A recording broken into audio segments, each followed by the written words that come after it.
नमस्कार शेतकरी बंधूंनो, KB bio Organics कंपनीमधून मी कृषी तज्ञ मोनिका रोडे। तर आज आपण पाहणार आहोत कांदा पिकामध्ये येणाऱ्या फुलकिडीवरती नियंत्रण कसे करावे। सध्या महाराष्ट्रामध्ये विविध भागांमध्ये आपल्याला कांदा पिकाची लागवड झालेली पाहायला मिळते, परंतु नियोजन करत असताना कांदा पिकामध्ये पीळ पडणे, पिकाची वाढ खुंटणे, त्याचप्रमाणे पिकाचा दर्जा खालावणे अशा विविध समस्या आपल्याला आलेल्या पाहायला मिळतात। तर या समस्या येतात कशामुळे हे देखील आपल्याला माहित असणं गरजेचं आहे। चला तर मग आपण पाहूयात कांदा पिकामध्ये येणाऱ्या फुलकिडीची लक्षणे आणि कारणे काय आहेत। तर शेतकरी मित्रांनो, प्रथम आपण पाहूयात या फुलकिडीचा नुकसानीचा प्रकार। कांदा पिकावर येणारी ही फुलकीड सर्वात जास्त परिणाम करणारी कीड आहे। ही जी फुलकीड आहे तर ती कोवळ्या पातींवरती अंडी घालते। तसेच प्रौढ फुलकिडी ही फिकट पिवळ्या ते राखाडी रंगाची पाहायला मिळते। सुरुवातीच्या अवस्थेमध्ये पातींवर लहान पांढरे ठिपके दिसतात। तीव्र प्रादुर्भावामध्ये आपल्या पिकाची जी पात आहे तर ती टोकापासून खालच्या बाजूपर्यंत कोरडी झालेली दिसून येते।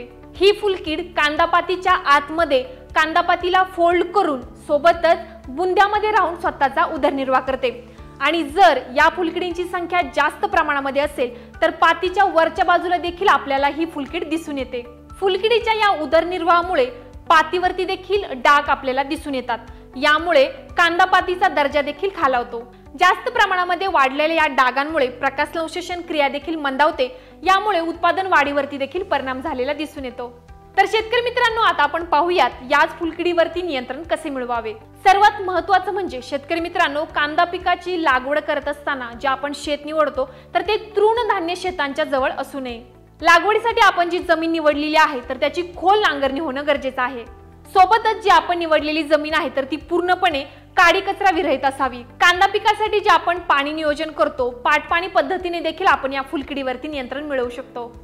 कांदा पिकावर येणाऱ्या या फुलकिडीवरती उत्तम परिणामासाठी आपण फवारणीचे देखील नियोजन करणं गरजेचं आहे।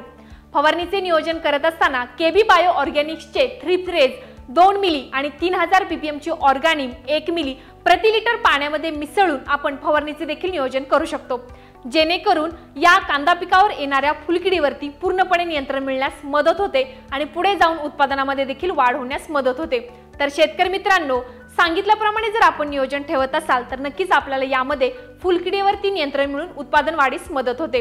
तर शेतकरी बंधूंनो, हा जर व्हिडिओ आपल्याला आवडला असेल तर नक्कीच आपल्या व्हिडिओला लाईक करा, चॅनलला सबस्क्राइब करा आणि बाकी शेतकरी मित्रांना देखील पाठवायला विसरू नका।